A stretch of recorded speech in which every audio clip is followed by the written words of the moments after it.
students. Good morning. Welcome to chapel. Let me start this morning off with a question for you. How many of you are the type of people that love to work out and exercise? Is that you? Do you know someone in the class that is like that? Do you have a friend who's like that? Are you like that? Do you love to work out and exercise? Does the idea of going to the gym or going for a run fill you with joy?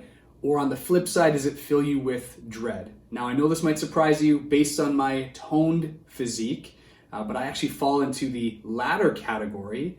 I am not exactly what you'd say passionate about working out.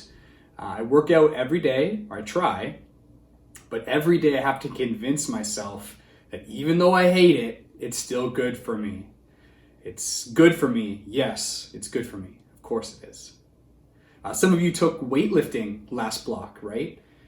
Or maybe you've dabbled with lifting on your own time. I wonder if you would look back when you started to lift, whenever that was, and I wonder if you would laugh at how easy lifting that amount of weight feels now after you've done it for so long. You must be stronger now than when you've started. But regardless of how strong you are on a scale from not very to Mr. Houghton, you're actually carrying a lot of weight right now on your shoulders. It's not the weight that you can see, but it's a kind of weight that you feel. All of us carry the burden of our past with us, and for some of us, it can be quite heavy. So what can we do about that? What can we do if we feel like we're carrying too much weight?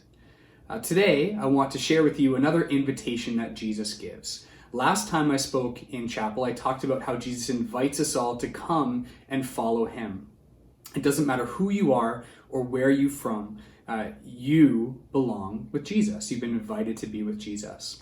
With the second invitation, we begin to understand a little bit more about what Jesus offers to us and why it makes so much sense to go to him. In Matthew chapter 11, starting at verse 23, he says, "Come to me, all of you who are weary and carry heavy burdens, and I will give you rest. Take my yoke upon you. Let me teach you, because I am humble and gentle at heart, and you will find rest for your souls.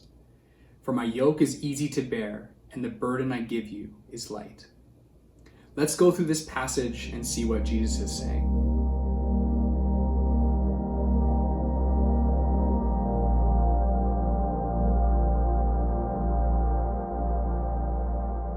Everyone who is weary of carrying a heavy burden can go to Jesus and find rest. He is offering you freedom from your emotional baggage and burdens. When we come to Jesus, we don't need to struggle with our past. Offload your burdens to him in prayer, and he will give you peace with yourself and with your past. Doesn't that seem like a good deal? What would it feel like to be free? There's a story in the Bible about one man who felt that freedom even as he was paying the consequences for his actions here on earth. In Luke chapter 23, in the midst of Jesus going to the cross to die, we read this story. So starting at verse 32, two others also who were criminals were being led away to be put to death with him.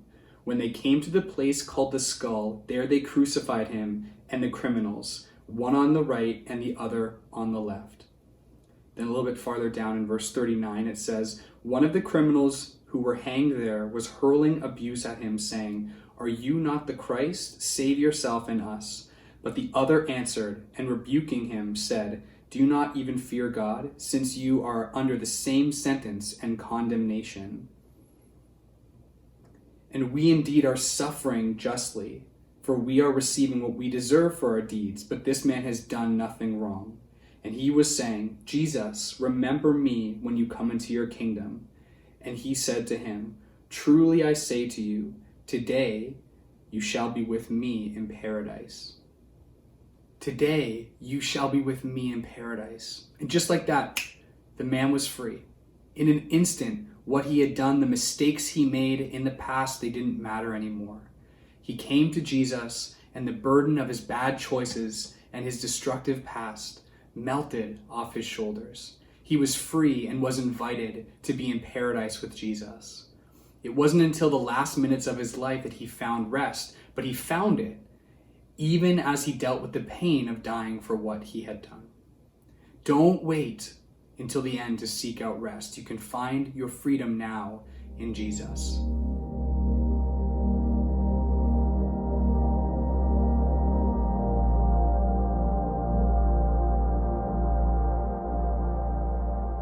Okay, verse 29 then. The mistakes we make, our emotional baggage isn't just heavy, but it changes us. These burdens that we carry make it hard to be who we are meant to be. I mean, think about it. The way we think about ourselves is often very negative. The choices we've made can haunt us. It can be difficult to fully move on from our mistakes. The consequences of our sinful attitudes and choices, they weigh us down. They only cause stress, anxiety, anger, and broken relationships. And we aren't supposed to live like that. That's not who we're meant to be.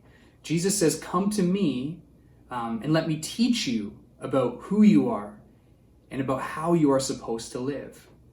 So a yoke is a wooden beam normally used between a pair of oxen or other animals that will enable them to pull together a load. So they're working in pairs and they're pulling something heavy on their backs. They are strapped to it and they are strapped to each other. This is amazing. Jesus is saying this. He's asking you to join him under his yoke. He's inviting you to partner with him in this life. He says, let me show you how it is done.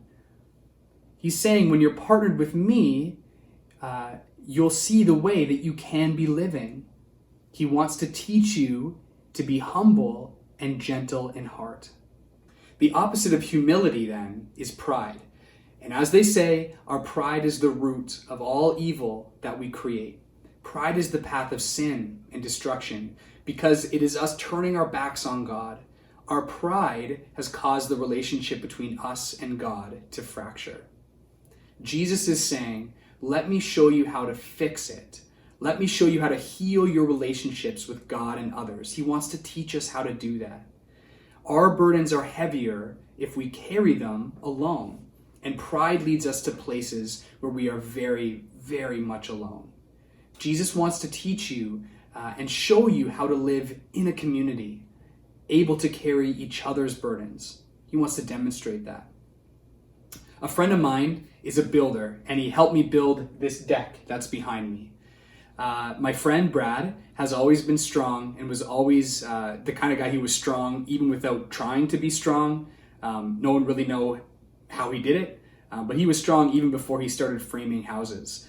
Some of the beams behind me, the large beams, are 8 inches by 8 inches, and they were 16 feet long when I bought them. And they were way too heavy for me to carry by myself and put them in the ground. I just couldn't do it. Without his help, without my friend Brad, I wouldn't have been able to do it. I would have been crushed by the weight of the beams and unable to accomplish what I set out to do. It is senseless to struggle alone, but we put ourselves in that place over and over again because of our pride. Jesus wants to teach you something different.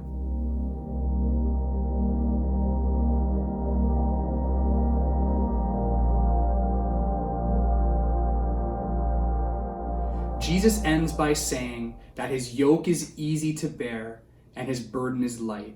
Life can be very difficult when you are carrying such a heavy burden, especially when you're doing it all alone. If you accept Jesus' invitation to partner with him, he's offering to take your burden upon himself. He wants to ease the weight of the burden that you carry by helping you carry it and teaching you about what it means to stop being proud, to stop feeling like you have to do everything yourself. And once you do that, you'll feel so free. Why struggle with the weight of your sin a moment longer than you have to?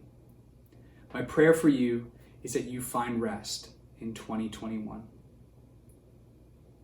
Old things have passed away. Your love has stayed the same. Your constant grace remains the cornerstone. things I